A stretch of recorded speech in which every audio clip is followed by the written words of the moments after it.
Anjan, Special Crimes Unit, Season 1, Episode number 26. In this episode, an aristocrat kills graveyard workers when they deny her wish to be buried beside her husband. Vikrant and Aditi must uncover her true intentions.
आदाब। लेकिन मोहतरमा, आपको यहाँ कब्रिस्तान में आना, वो भी इस समय? देखिए, बुरा मत मानना, नामंजूर है। कोई मसला है क्या आपका? हमें कब्र खुदवानी। अच्छा, आप नाम बताइए, मैं लिख देता हूँ। बेगम नूर बानो। इंतकाल किसका हुआ है? किसी का भी नहीं। हमें अपनी कब्र खुदवानी। देखिए, आपको अच्छी तरह से पता होना चाहिए कि औरतों का कब्रिस्तान में आना सख्त मना होता है। औरत और मौलवी साहब भी सवेरे आएंगे। हमें कब्र खुदवानी इसी वक्त, हमारे शौहर की कब्र के साथ। खाला, मैं आपकी कोई मदद नहीं कर सकता। कल सवेरे आ जाना, मौलवी साहब आ जाएंगे, उनसे आप दरख्वास्त कर देना। हमें सब कुछ अभी चाहिए। हमें अपने शौहर के पास जाना है। जाइए यहाँ से। अरे जाओ।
कब्र खोदने वालों की ही खुद रही है कब्र।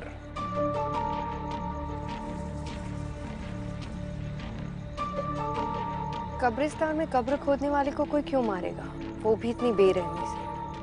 तुमने गौर किया? उसे मारकर कब्र में फेंक दिया, लेकिन ऊपर से किसी ने मिट्टी नहीं डाली। इसका मतलब जिसने भी ये किया है वो चाहता है कि ये कत्ल लोगों की नजर में आए। ये कम्युनल झगड़ा भी हो सकता है। सुरेश सर भी कह रहे थे उस कम्युनिटी के लोग काफी घबराए हुए।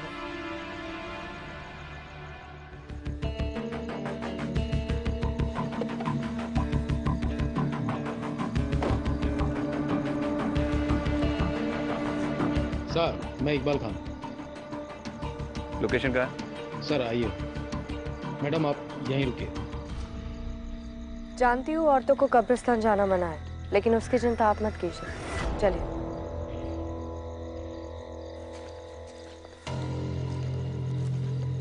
सर यही जगह है।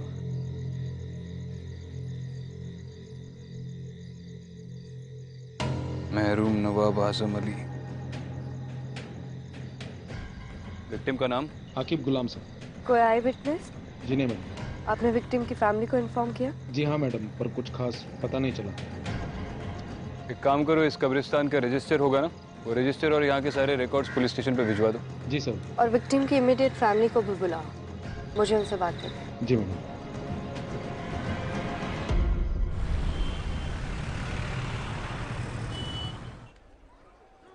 माफ कीजिए, आपसे कुछ सवाल पूछने थे, इसीलिए अभी आपको तकलीफ दी। आप ठीक तो है? अब कुछ ठीक नहीं हो सकता। एक बेटी है हमारी, हर वक्त पूछती रहती है अब्बू कहाँ, अब्बू कब आएंगे। मना किया था हमने, कब्रिस्तान का काम मत करो, कोई और नौकरी भी तो ढूंढ सकते हो। कहते थे खुदा का दिया वक्त हमें, ठुकराते नहीं। आकिब ने कब्रिस्तान की नौकरी कब से शुरू की? 3-4 हफ्ते पहले। और इन 3-4 हफ्तों के दौरान आपकी उससे कितनी बार बात हुई होगी? 1-2 बार बात हुई थी, पूछने पे बोलते थे सब सलामत, पर नहीं। हम जानते उनकी आवाज में एक अजीब सी घबराहट थी। सब कहते हैं उस कब्रिस्तान में शैतान का साया, ये सब उसी का किया हुआ है। ठीक है, आप जा सकती हैं, अगर दोबारा जरूरत पड़ी तो बुलाएंगे।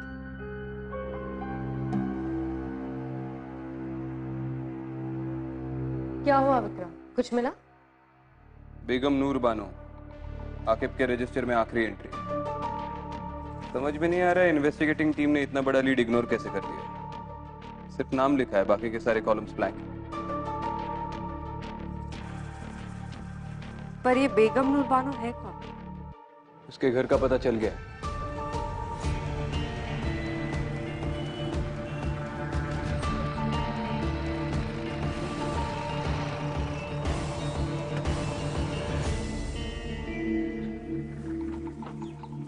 रुको यहीं पे।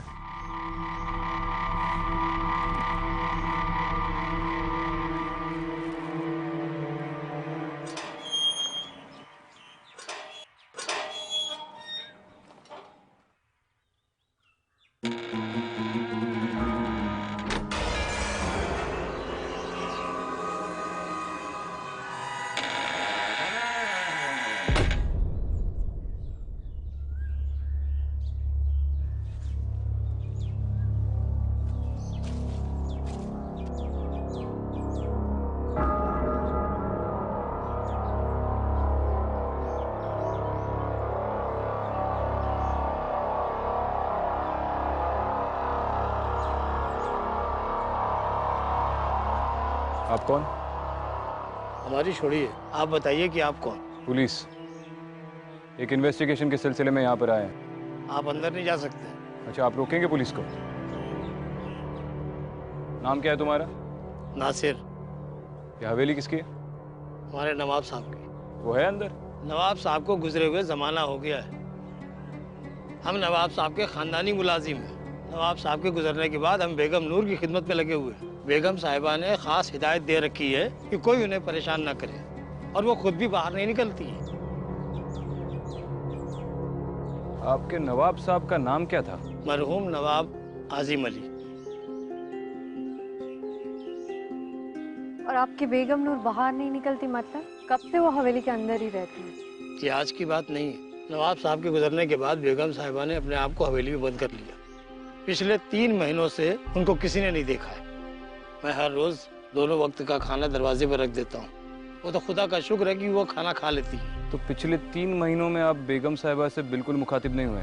बेगम साहिबा की आदत थी, वो इससे पहले भी 3-4 बार ऐसा कर चुकी है। वो अपने आप को कमरे में बंद कर लिया करती थी। शुरू में तो हमको भी बड़ा अजीब सा लगता था, डर लगता था कहीं बेगम साहिबा को कुछ हो ना गया हो। और हमें उनसे मिलना हो तो? मैंने कहा ना साहब, उनसे कोई नहीं मिल सकता। यही बेगम साहिबा का फरमान है।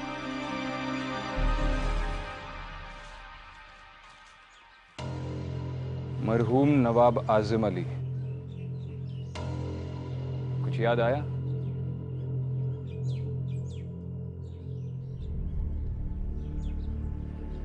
इस इमारत के हश्र को देखकर समझ में आता है इसकी नींव कितनी मजबूत होगी।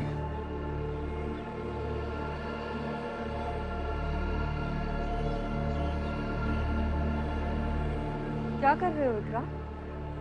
भूख लगी है?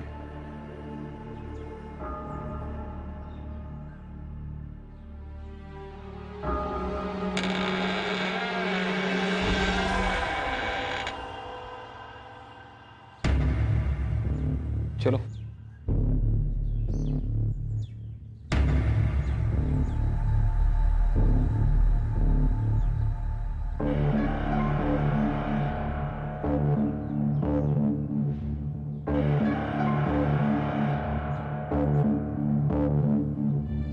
बहुत बड़ी हवेली है, एक जमाने में काफी शानदार रही होगी।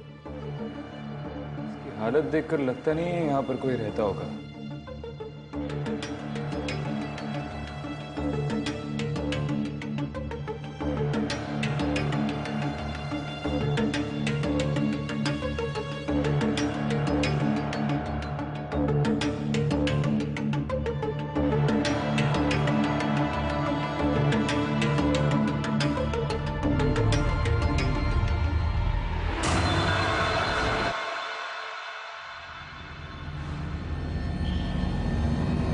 विक्रांत विक्रांत,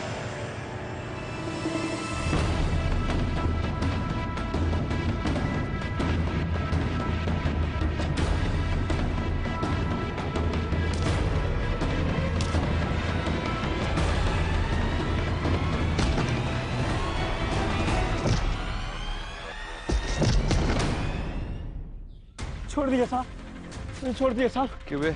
सिर्फ खाना चुराने आया था और भी कोई प्लान था तेरा?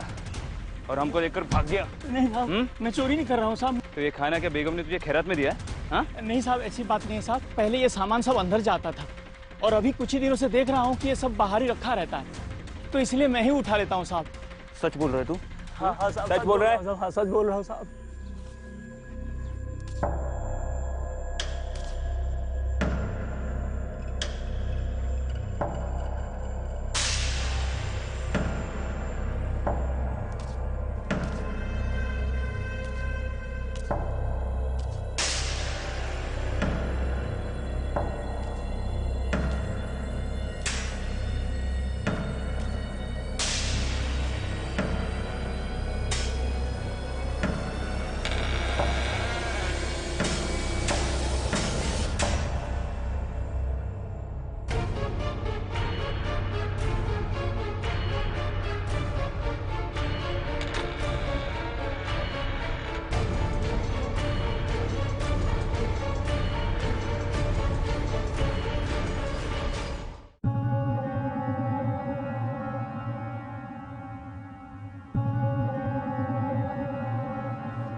कौन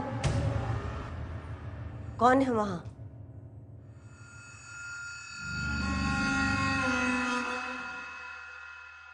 तुम अंदर कैसे आई? आई एम सॉरी पर मैं एएसपी अदिति शर्मा हूँ, मुंबई पुलिस। आप बेगम नूर बानो है ना? आपसे कुछ बात करनी है। किसी के घर में बगैर इजाजत के चोरों की तरह कैसे चले आए? हमारे कमरे में आने की जरूरत कैसे की? देखिए, मैं सिर्फ अपना काम कर रही हूँ। नासिर, मैम, मुझे आपसे एक मर्डर के सिलसिले में कुछ बात करनी है।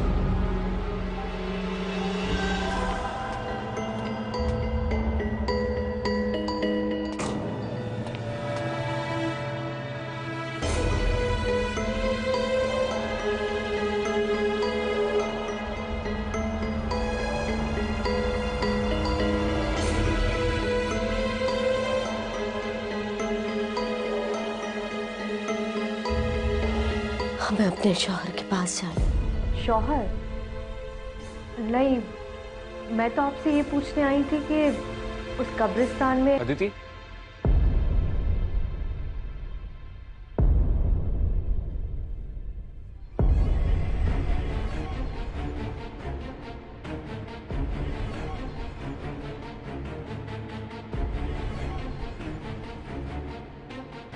चलो।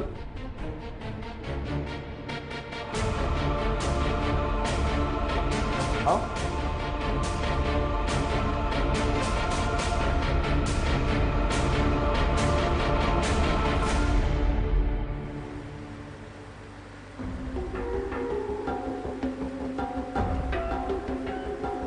तुम ठीक हो? हाँ।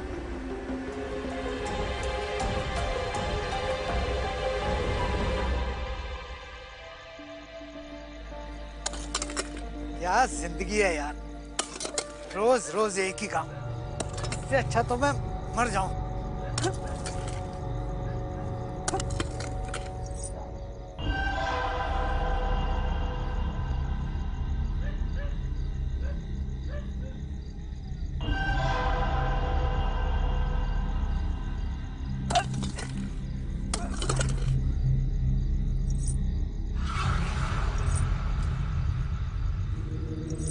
कौन है? कौन है वो? कौन है?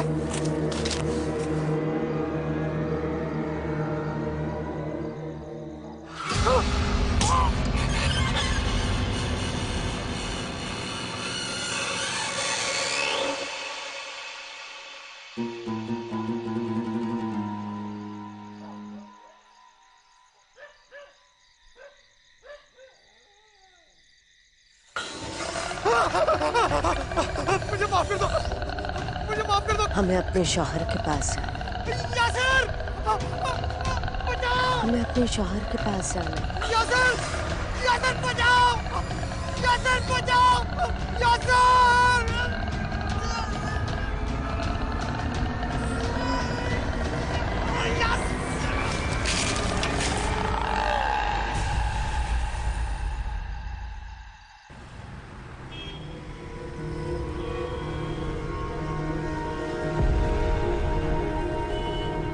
इतने लोग कब्रिस्तान में मारे जा रहे हैं सर, आप लोग क्या कर रहे हैं? आप कुछ भी नहीं कर पा रहे हैं, ऐसा क्यों सर? कुछ नहीं होता आप लोगों से, बस हाथ पे हाथ रख के बैठे रहिए बस। तुम सही कह रहे हो। अरे कांस्टेबल, इन्हें पानी पिलाओ, ठंडा करो इन्हें, गर्मी बहुत बढ़ गई है इनमें। क्या बात है, क्यों गला फाड़ रहे हो? सब वो शाकिब मेरा भाई था। आगे बोलो। सब उस रात को जब मैं उसके लिए खाना लेके गया, जैसे मैं दरवाजे के पास पहुंचा तो उसके चिल्लाने की आवाज आ रही थी। ऐसा लगा जैसे वो किसी से माफी मांग रहा है। मैंने आसपास बहुत ढूंढने की कोशिश करी लेकिन सब वहां पे कोई था नहीं। आखिर कब तक ऐसे कब्रिस्तान में लोग मरते रहेंगे साहब? हमें जवाब चाहिए। सही वक्त आने पर सारे जवाब मिल जाएंगे। अभी तुम लोग घर जाओ। मेरे ख्याल से ये सब कुछ बेगम नूर कर रही है। इसका मतलब दिन भर घर पे छुप कर बैठने वाली रात को बाहर निकलती है। विक्रांत, तुमने बताया था ना, उस गरीब आदमी ने कहा था कि पिछले कई दिनों से मुलाजिम का रखा खाना किसी ने नहीं उठाया और खाना खाए बिना कोई जिंदा नहीं रह सकता। तो इसका मतलब ये है कि वो मर गई है और उसकी आत्मा ये सब कुछ कर रही है। उस मुलाजिम ने भी कहा था कि बेगम नूर महीनों तक बाहर नहीं आती है, तो हो सकता है कि अकेलेपन में उसकी मौत हो गई हो और किसी को पता नहीं चला हो।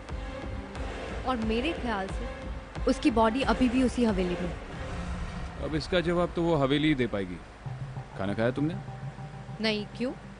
नहीं, उस मुलाजिम ने खाना घर के बाहर तो रखा ही होगा और अब तो वो चोर भी पकड़ा गया। अरे तुमने ही तो कहा खाने के बगैर कोई जिंदा नहीं रह सकता।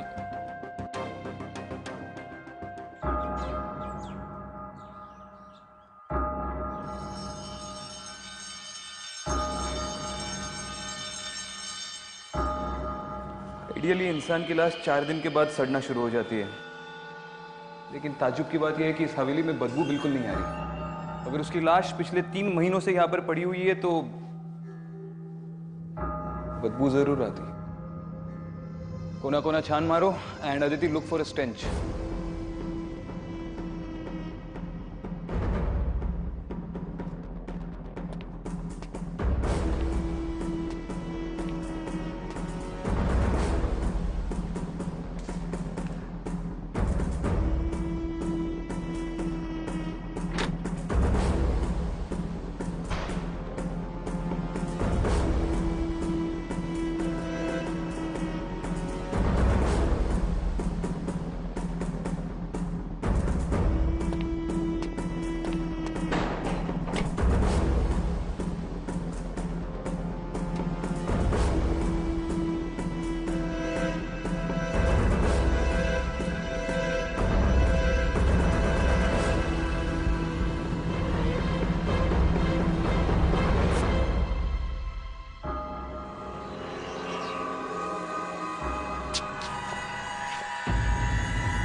विक्रांत, ये बेगम नूर ही है।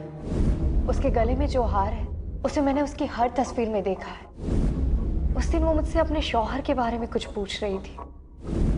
हमें अपने शौहर के पास जाना।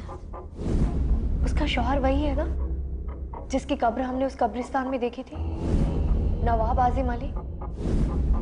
विक्रांत, मुझे लगता है कि हम बेगम नूर की कब्र उसके शौहर की कब्र के पास बनाते तो शायद उसकी आत्मा को शांति मिल जाए और ये सब कुछ रुक जाए। शायद हाँ, शायद ना, लेकिन ये कंकाल पिछले 3 महीनों से यहाँ पर पड़ा हुआ है। यकीनन अब वक्त आ गया है कि उसे दफनाया जाए।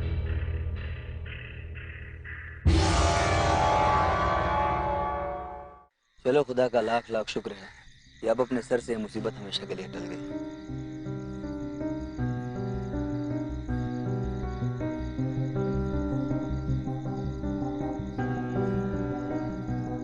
मुझे लगता है अब सब कुछ ठीक हो जाएगा। कम से कम देर से ही सही बेगम नूर की आत्मा को सही अंजाम तो मिला। अब शायद वो किसी को तंग नहीं करेगी। तो तुम्हें वाकई लगता है कि ये सब करने से उस शैतान का साया इस मुकद्दस जगह से हट चुका है?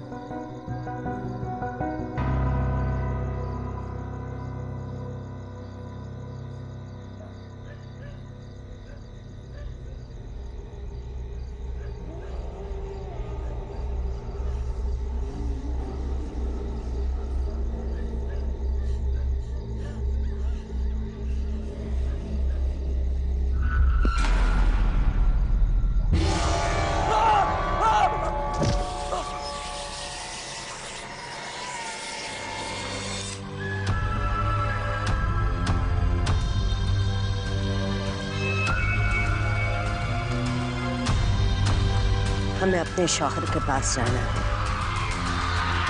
बेगम नूर बानो, नवाब आजिम अली,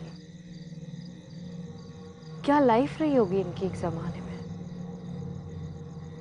मुझे तो दिलचस्पी इस बात की है कि अब इतनी बड़ी प्रॉपर्टी का क्या होगा। अब ना तो नवाब रहे ना ही बेगम साहिबा।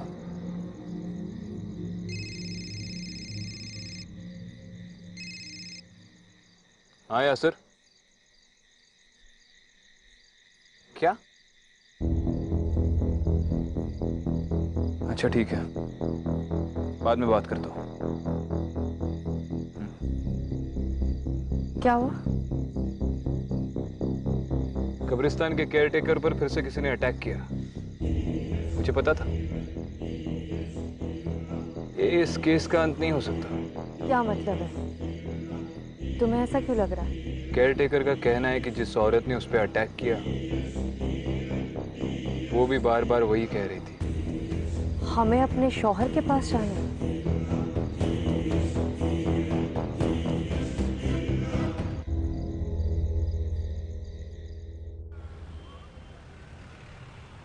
नवाब साहब बहुत ही इज्जतदार आदमी थे। लोगों का उनसे बहुत लगाव था। उनकी मौत कैसे हुई? तकरीबन 15 साल पहले उनके घर वालों ने उनकी गायब होने की रिपोर्ट लिखवाई थी। गायब होने की? वो गायब कैसे हुए थे? वो जंगल से गुजर रहे थे, तभी उनके साथ कोई हादसा हुआ और उसके बाद वो घर लौट कर नहीं आए। कैसा हादसा? वो तो कुछ पता नहीं चला। फिर हमने जंगल के अलावा आसपास के कब्रिस्तान और मुर्दाघरों में बॉडी ढूंढने की कोशिश की, लेकिन बॉडी नहीं मिली। बस उनके कपड़े और जूते मिले। ये नवाब साहब की किसी के साथ गांव में दुश्मनी या फिर पैसे या प्रॉपर्टी को लेकर कोई प्रॉब्लम्स थे? सर, दुश्मनी तो क्या होगी, वो तो अपना सब कुछ बेगम साहिबा ट्रस्ट के नाम ही करना चाहते थे। उनके मरने के बाद बेगम नूर ही उनकी ट्रस्ट चलाती थी और जो पैसा है वो उसी ट्रस्ट में है। उस ट्रस्ट का एड्रेस है आपके पास? जी सर, ये रहा।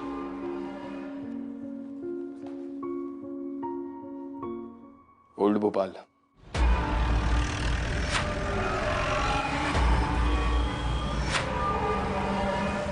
बेगम साहिबा किसी फरिश्ते से कम नहीं थी। खुद की औलाद ना होने की वजह से उन्होंने बच्चों के लिए ट्रस्ट शुरू किया था। फिलहाल कैसे चल रहा है आपका ट्रस्ट?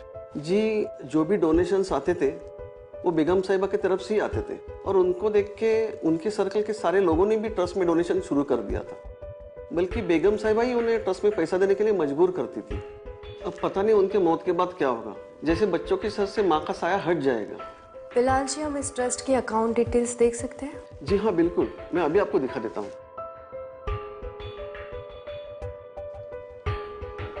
जी देखिए,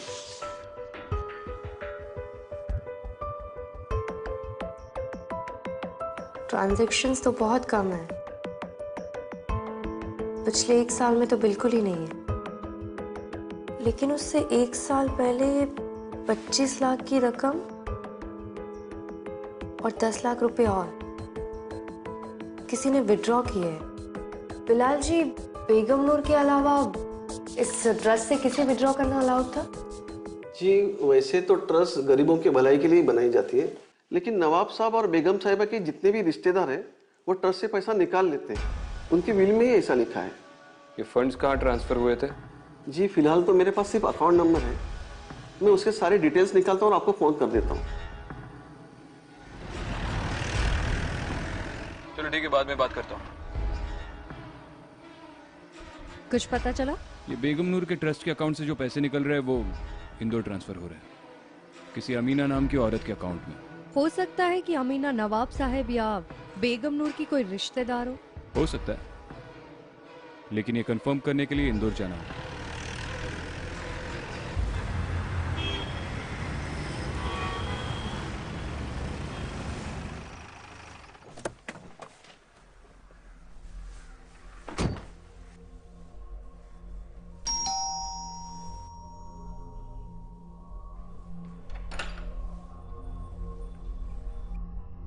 जी बोलिए, आप कौन?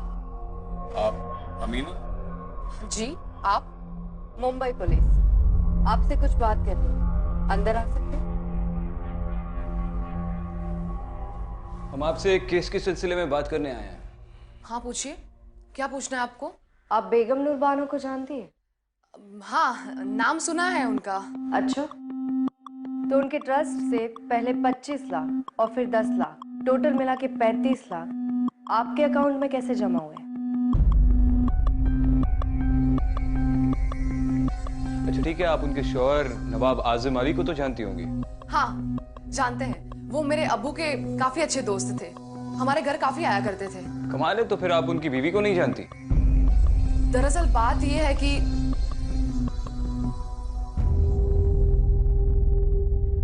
अमीना जी, इन तस्वीरों में आपके शौहर नहीं दिखाई दे रहे। आप यहाँ अपने बच्चों के साथ अकेली रहती हैं? जी वो बाहर गए हैं, मेरा मतलब है कि वो देश के बाहर काम करते हैं। बड़ा लंबा सफर तय करके आए हैं हम। जी? एक गिलास पानी मिलेगा?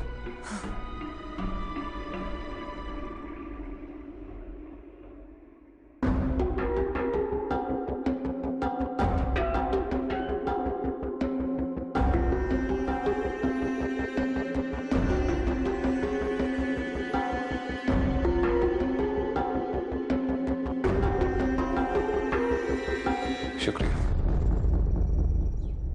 आपके शौहर का नाम क्या बताया आपने?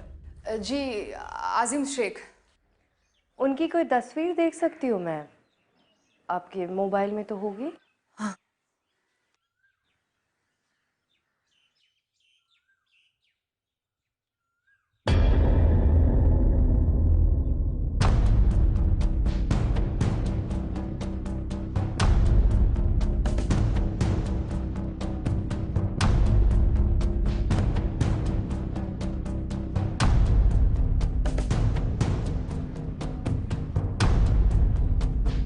नवाब साहब?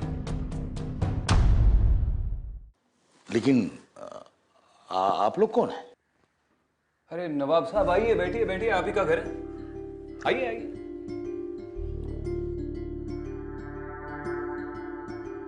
विक्रांत सिंह, मुंबई पुलिस। अमीना जी, आपने बताया नहीं कि आपने अपने अब्बू के दोस्त के साथ शादी कर ली। पुलिस को गुमराह करने का नतीजा जानती है आप? देखिए जनाब, आप जो भी हैं अपने वजूद में रहकर बात कीजिए। यहाँ इज्जतदार लोग रहते हैं। किस इज्जत की बात कर रहे हैं आप नवाब साहब? आपके भोपाल में तो आपके लोग आपकी कब्र खोदकर आपको दफना चुके हैं।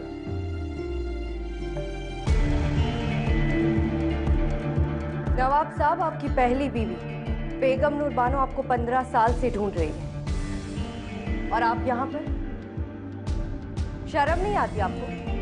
जरा सी भी इंसानियत नहीं है? मोहतरमा, दायरे में रहकर बात कीजिए। हम अगर अपनी पुश्तैनी हवेली छोड़कर यहाँ रह रहे हैं तो उसके पीछे कोई वजह है। वो बांझ थी, आप उन्हें सच क्यों नहीं बता देते? बेगम आप चुप रहिए। माना कि नूर हमारी बेगम थी, लेकिन वो हमें कभी औलाद ना दे सकी। हम हमेशा उनकी औलाद से महरूम रहे। शायद इसी गम में वो पगला गई। हमने सोचा धीरे धीरे सब ठीक हो जाएगा, लेकिन नहीं हो सका। जब पानी हद से गुजर गया, जब बात हद से बढ़ गई, तब हमने यह रास्ता अख्तियार किया। माना कि वो हमें कभी तकलीफ नहीं देती, ना हम उन्हें कभी तलाक देते, ना वो हमसे कभी तलाक मांगती।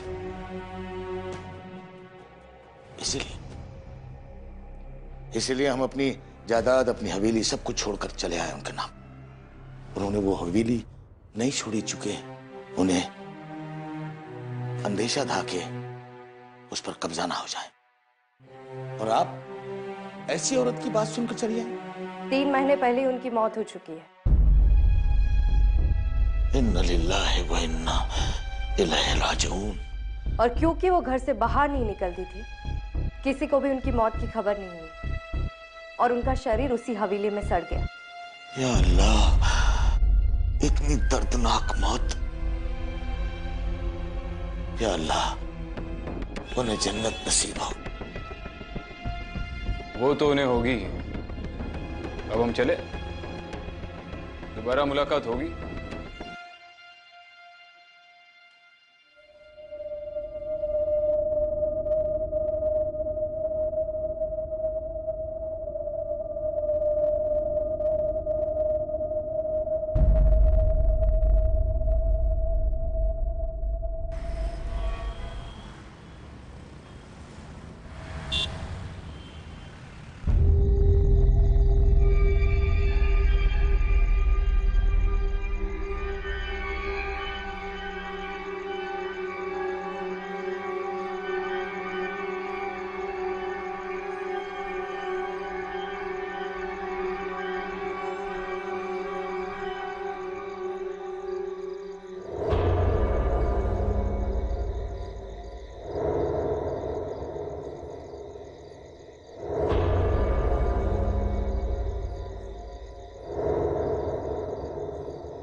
सर,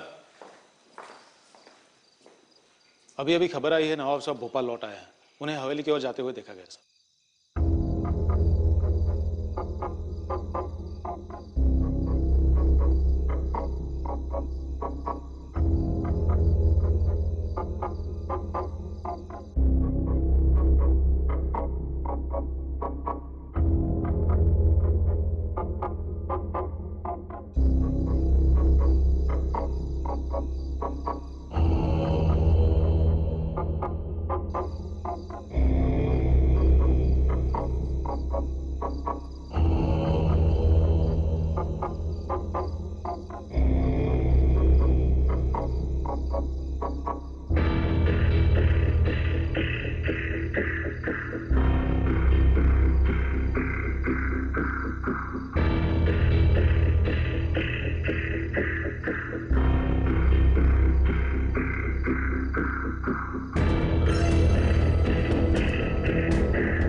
बेगम,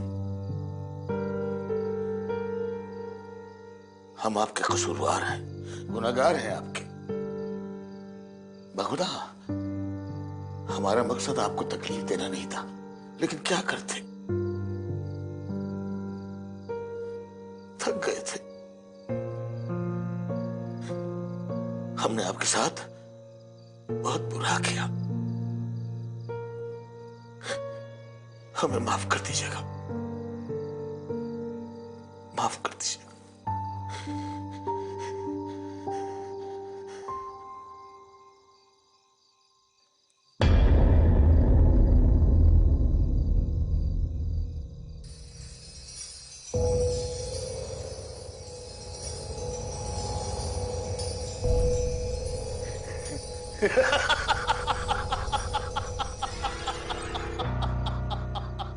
ये हवेली, ये घर, यहाँ की एक एक चीज मेरी है, मेरी मेरी। अजीब बेवकूफ औरत थी तुम। खुद को 15 साल इस हवेली में बंद रखा। अच्छा हुआ कि हमने तुम्हें छोड़ दिया, वरना तुम तो हमें भी अपने साथ पागल कर देती।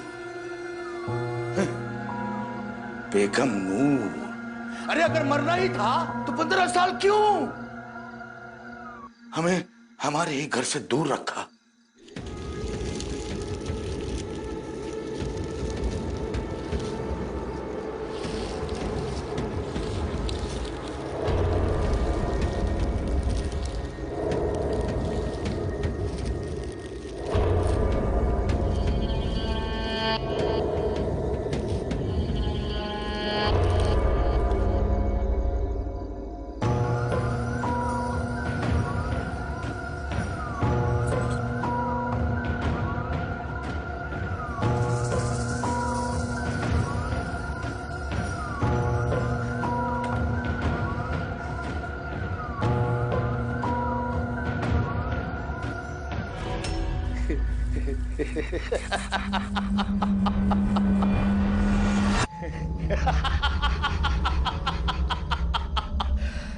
शुक्रिया बेगम, शुक्रिया।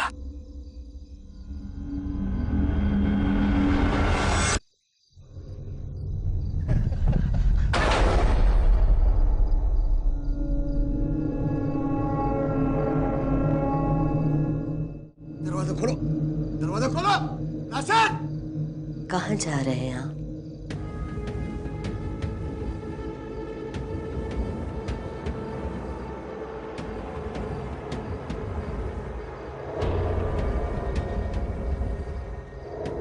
नवाब साहब। बेगम, आप हयात हैं?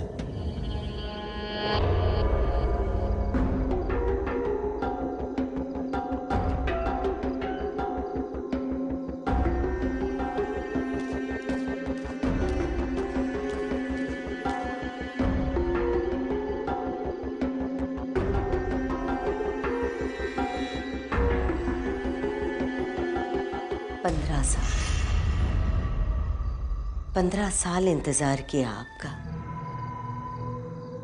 अब कह नहीं जाएंगे आप। लेकिन पुलिस वाले तो बोल रहे थे कि आप मर चुकी हैं। मौत की खबर तो आपकी भी सुनी थी। ये नहीं हो सकता, ये सब आपकी नौटंकी है। मैं सब पुलिस को खबर कर दूंगा अभी अभी।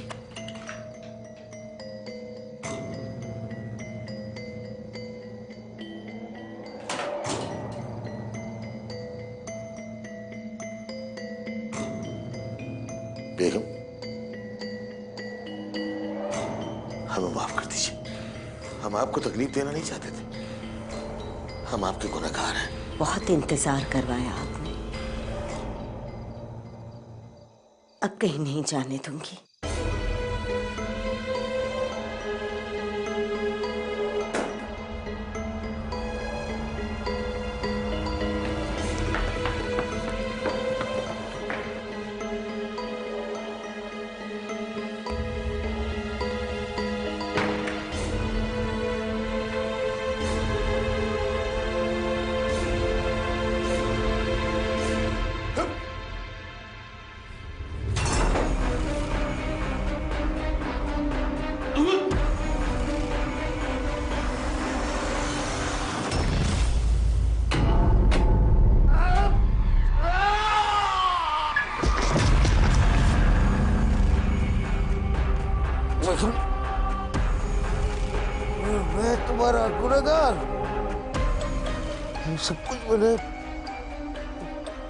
ऐसे के लिए किया।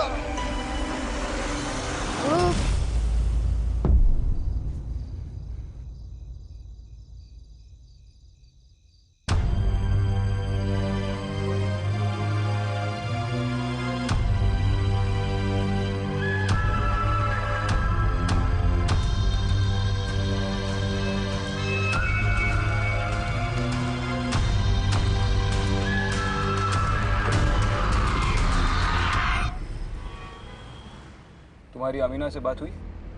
हाँ, इन्फॉर्म कर दिया और कब्रिस्तान कम्युनिटी वालों की रिक्वेस्ट के बारे में भी बताया। सरप्राइजिंगली वो मान भी गई। कौन सी रिक्वेस्ट? वो लोग चाहते थे कि नवाब साहब की कब्र बेगम नूर की कब्र के पास बनाई जाए ताकि उनकी आत्मा को शांति मिले। और अमीना इस बात को मान गई? मान गई।